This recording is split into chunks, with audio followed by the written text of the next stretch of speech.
Untuk pertemuan hari ini, kita mulai Komandan.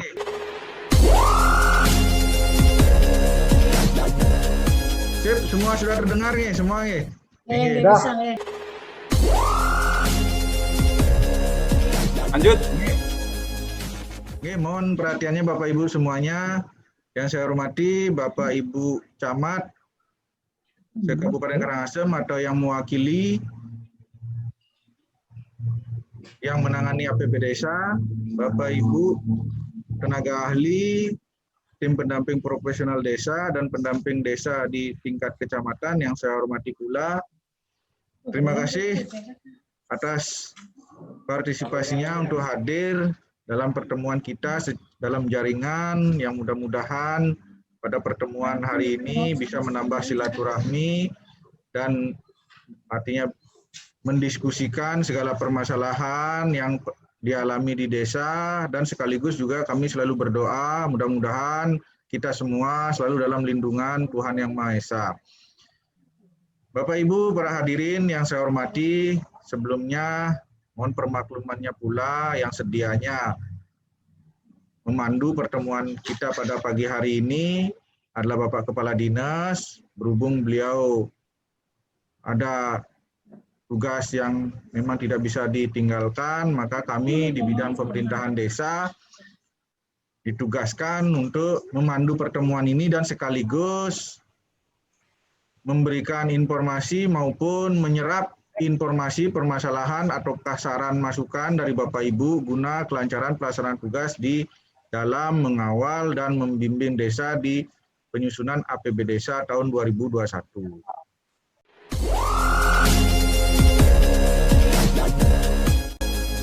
Undangan kami di sana juga sudah menyebutkan bahwa dalam rangka mempercepat pelaksanaan penyusunan APB Desa tentunya tidak terlepas dari pelaksanaan evaluasi dari kecamatan terkait dengan pelaksanaan evaluasi APB Desa.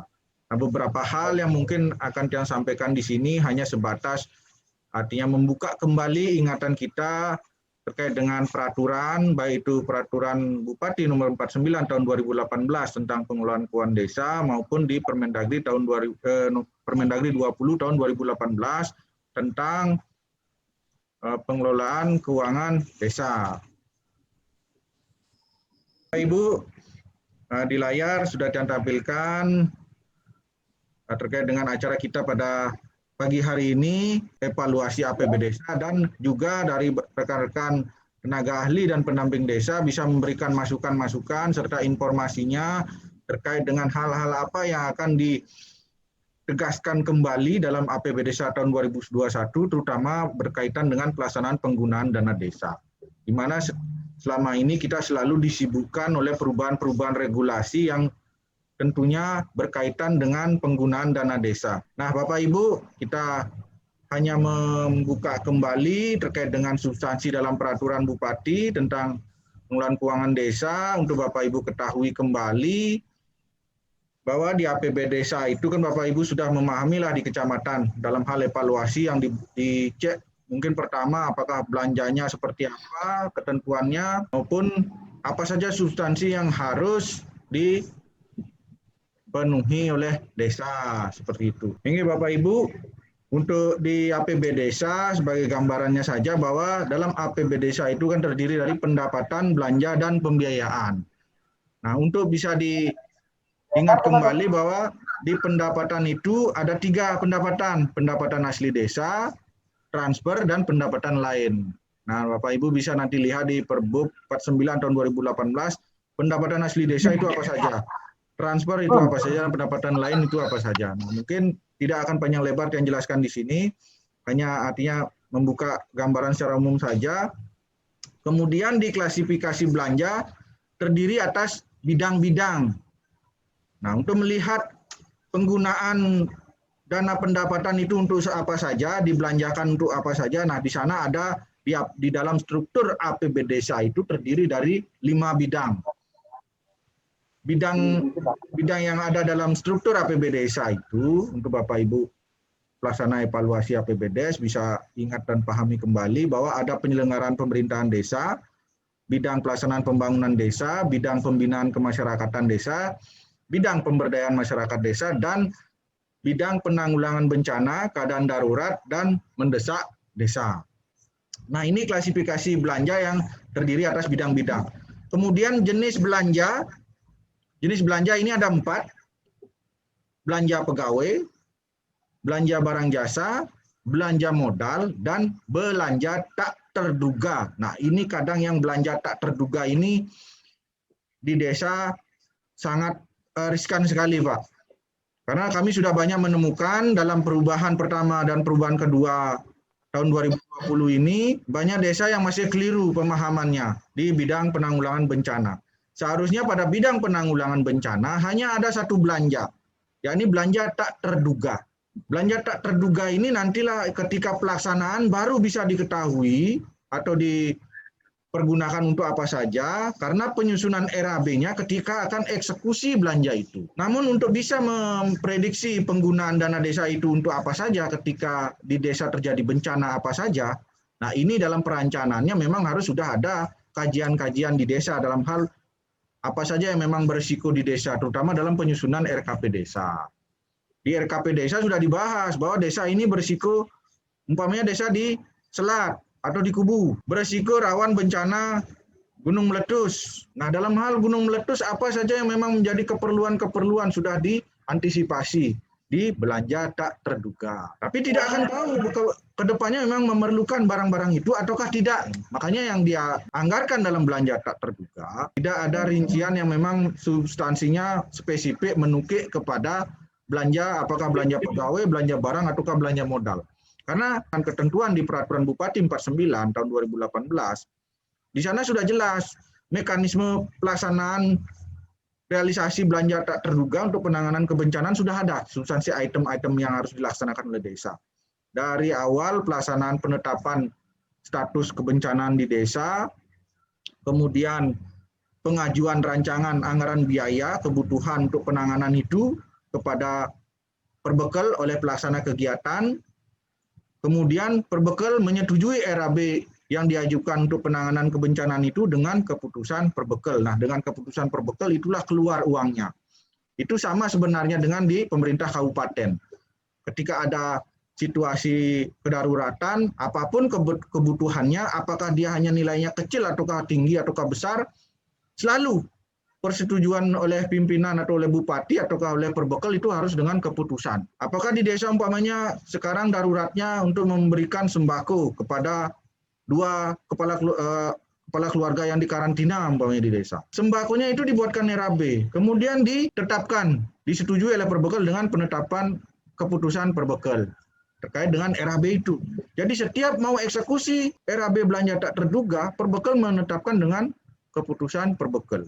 Nah, itu ada ketentuannya. Mungkin lebih lanjut Bapak Ibu dari pelaksana evaluasi APBDes ketika akan monitoring, turun ke desa, mengecek, memastikan bagaimana pelaksanaannya juga di desa bisa mempedomani di ketentuan Peraturan Bupati nomor 49 tahun 2018. Nah, sebagai bahan evaluasi kami juga ternyata dari desa sampai saat ini juga belum lengkap. Artinya semua desa melaporkan penggunaan belanja tak terduganya yang telah dilaksanakan sampai saat ini. Terkait dengan ketentuan di belanja desa sesuai pasal 100 PP 43 tahun 2014, Junto PP 11 tahun 2019 tentang perubahan dari PP 43 ini. Nah, hanya mengingatkan kembali ketika Bapak Ibu di pelaksana evaluasi mengecek APBDes, perhitungan 30 dan 70-nya bukan dari pendapatan desa, bukan dari berapa nilai uang yang dimiliki desa, tapi yang dilihat adalah di belanja desa. Karena di postur APBDes itu kan dari format lampiran APBDes itu ada pendapatan, kemudian ada belanja desa, dan ada pembiayaan. Persentase 30 dan 70-nya, Bapak Ibu dalam melaksanakan evaluasi dilihat nominal nilai pada jumlah belanja desa. Karena di belanja desa itu penggunaan dananya bukan hanya pendapatan saja, mungkin ada dari pembiayaan juga, mungkin dari penerimaan dari silpa tahun sebelumnya, mungkin ada di sana. Sehingga belanja desa mungkin defisit. Yang dipersentase adalah belanja desa. Kita lihat total belanja desanya berapa, kemudian yang menjadi klasifikasi dari 30 dan 70 yang mana. Nah, yang pertama mungkin dilakukan adalah mengklasifikasikan di 30 itu terdiri dari apa saja. Oh, ada penghasilan tetap, perbekal, dan perangkat desa. Oh, ada tunjangan dan operasional BPD. Nah, di sana dipisahkan berapa sih total nilainya. Kemudian di persentase. Untuk mencari persentase nilainya, Bapak Ibu di pelaksana evaluasi juga sudah memahami pembinaan ke desa dalam penyusunan APBDes juga bisa diingatkan desanya, apakah dari Bapak Ibu di kecamatan maupun teman-teman di pendamping desa. Nah, kemudian di pembiayaan ada penerimaan dan pengeluaran. Nah, penerimaan dalam hal ini ada silpa tahun sebelumnya, kemudian di penerimaan juga ada pencairan dana cadangan. Nah, ketika pencairan dana cadangan ini biasanya untuk kegiatan pembangunan fisik yang sudah dianggarkan di belanja. Jadi pembiayaan ini tidak masuk perhitungan 30-70 karena penggunaannya sudah masuk ke belanja. Kecuali memang yang sifatnya dia pengeluaran pembiayaan. Kalau pengeluaran pembiayaan itu ada pembentukan dana cadangan, ada penyertaan modal. Jadi tidak sembarangan desa juga akan membentuk dana cadangan kalau belum ada perencanaan. Nah, ketika Bapak Ibu mengevaluasi, tentunya melihat posturnya dari pendapatan, belanja, kemudian pembiayaannya, ada pembentukan dana cadangan, ada penyertaan modal. Nah, kelengkapan dokumennya kan ada nih. Perdes tentang pembentukan dana cadangan, perdes tentang penyertaan modal itu juga harus di cross check, disesuaikan dengan yang ada di APBDes. Kemudian dalam pelaksanaan evaluasi rancangan perdes tentang APBDes, nah ini hanya mengingatkan kembali Bapak Ibu di kecamatan, rancangan perdes tentang APBDes disampaikan oleh Perbekel kepada camat paling lambat 3 hari sejak disepakati antara Perbekel niki dengan BPD untuk dievaluasi. Nah, untuk mengetahui kapan itu disepakati dan artinya disetujui bersama dengan BPD, tentunya berdasarkan dokumen-dokumen yang disampaikan. Nah, adapun dokumen-dokumen dalam rancangan perdes APBDes itu yang disampaikan untuk persyaratan dilakukan evaluasi oleh camat. Pertama, surat pengantar. Nah, ini kami hanya mengutip di Perbub saja, Bapak Ibu. Kemudian ada rancangan perkel tentang penjabaran. Jadi di dokumen itu sudah ada rancangan perkelnya di samping rancangan perdes APBDes yang dilampiri dengan dokumen penjabaran. Kemudian ada perdes RKP desa, itu untuk mencocokkan kembali apakah kegiatan-kegiatannya sudah diakomodir di dalam RKP desa ataukah ini tiba-tiba ada kegiatan di APBDes padahal di RKPDes tidak ada dan umpamanya. Kemudian perdes tentang kewenangan desa, perdes tentang pembentukan dana cadangan, itu apabila di desa ada menganggarkan di pembiayaannya. Kemudian perdes tentang penyertaan modal, itu juga sama apabila ada menganggarkan di dalam APBDes. Berita acara musyawarah BPD. Nah, ini berita acara musyawarah BPD, bukan berita acara musyawarah desa. Berita acara musyawarah BPD dalam hal ini untuk mengetahui bahwa rancangan perdes tentang APB desa itu sudah disepakati bersama. Ada 2 berita acara di sini. Berita acara musyawarah BPD, bahwa musyawarah itu sudah dilakukan. Kemudian berita acara hasil kesepakatan bersama pemerintah desa dan BPD. Bahwa ini membuktikan bahwa rancangan ini sudah benar-benar disepakati oleh BPD. Karena bisa saja rancangan perdes APBDes yang diajukan ke camat itu belum mendapat persetujuan BPD, tapi musyawarahnya sudah dilakukan.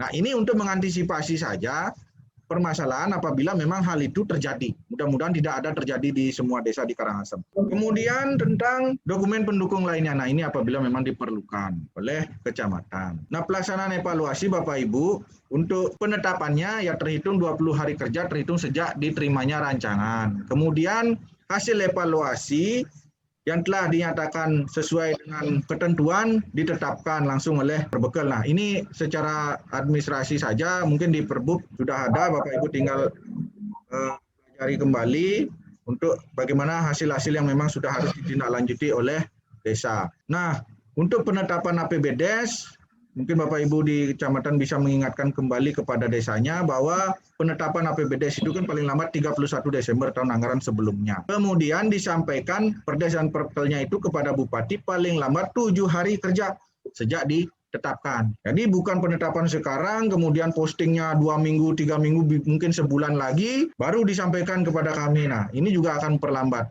Mungkin diingatkan kepada desanya agar ketika sudah ditetapkan harus sesegeranya dilakukan pemustingan anggaran. Nah, untuk prioritas penggunaan dana desa tahun 2021 yang mengacu pada Permendes nomor 13 tahun 2020 tentang prioritas penggunaan dana desa tahun 2021, ada beberapa hal yang mungkin akan kami mohonkan masukan-masukan dari Bapak Ibu baik di kecamatan maupun di teman-teman tenaga ahli dan pendamping desa, karena sebagaimana kita ketahui bersama untuk penggunaan tahun 2021 lebih kepada upaya untuk pemulihan ekonomi masyarakat di desa. dan terlebih lagi melanjutkan program-program pemberian jaring pengaman sosial kepada masyarakat desa. Nah, ini tentunya juga perlu aturan-aturan teknis yang memang sudah memberikan regulasi kepada desa seperti pemberian bantuan-bantuan sebelumnya yang diatur apakah oleh PMK ataukah Permendes. Nah, yang baru turun sekarang kan baru Peraturan Menteri Desa tahun 2021. Sedangkan untuk pengaturan pemberian bantuan-bantuan itu apakah BLT-nya itu sebesar berapa sampai kapan, itu juga masih kita menunggu aturan-aturan kebijakan barunya yang lainnya. Mungkin juga dari rekan-rekan pendamping juga bisa memberikan informasi sejauh mana dan apa saja yang memang bisa ke depannya kita penuhi sesuai dengan kondisi wilayah di Kabupaten Karangasem. Salah satunya mungkin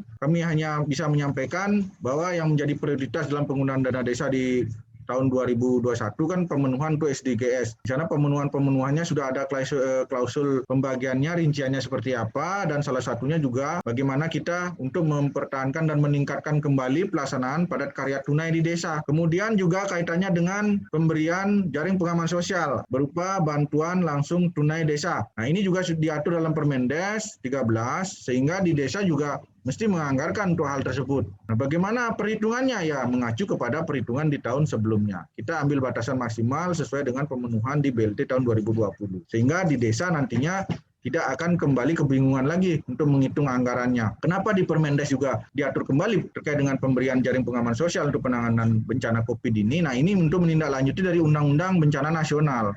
Nah, untuk hal seperti itu mungkin lebih lanjut kita akan diskusikan bersama seperti apa nanti mekanismenya, dan mudah-mudahan pada pertemuan hari ini bisa mendapatkan gambaran informasi awal kepada Bapak Ibu di kecamatan, nanti di dalam pembinaannya kepada desa di wilayahnya masing-masing, sekaligus juga untuk menyerap masalah-masalah yang ditemukan di lapangan, dan nantinya kita bisa melakukan percepatan penyelesaian penyusunan APBDes di 2021. Mungkin demikian yang dapat kami sampaikan secara umum Bapak Ibu, pelaksana evaluasi APBDes di tingkat kecamatan dan rekan-rekan tenaga ahli pendamping desa di seluruh Kabupaten Karangasem. Demikian yang dapat yang sampaikan, mudah-mudahan bisa memberikan gambaran masukan. Nah, untuk selanjutnya mungkin kita akan buka ruang diskusi sementara, ya kami batasi saja mungkin untuk demikian yang dapat yang sampaikan. Terima kasih atas antusiasme dari Bapak Ibu semuanya. Untuk selanjutnya kami berikan kesempatan dari rekan-rekan perwakilan, mungkin perwakilan pendamping maupun dari perwakilan kecamatan untuk menyampaikan pertanyaan maupun saran-sarannya.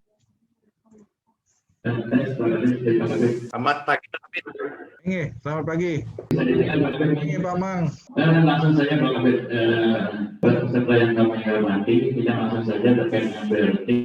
Apakah BLT sudah bisa dipastikan bahwa akan diberikan kepada masyarakat di 2021 atau seperti apa, masih menunggu dari PMK? Dan kalau sudah bisa dipastikan, apakah masih tetap di posisi bidang sektor 2, bidang 5? Kemudian selanjutnya komposisi, apakah BLT itu seperti tahun 2020, 600, 300, dan mungkin 400 lagi sampai 9 bulan ada seperti apa? Terima kasih Pak Kabit.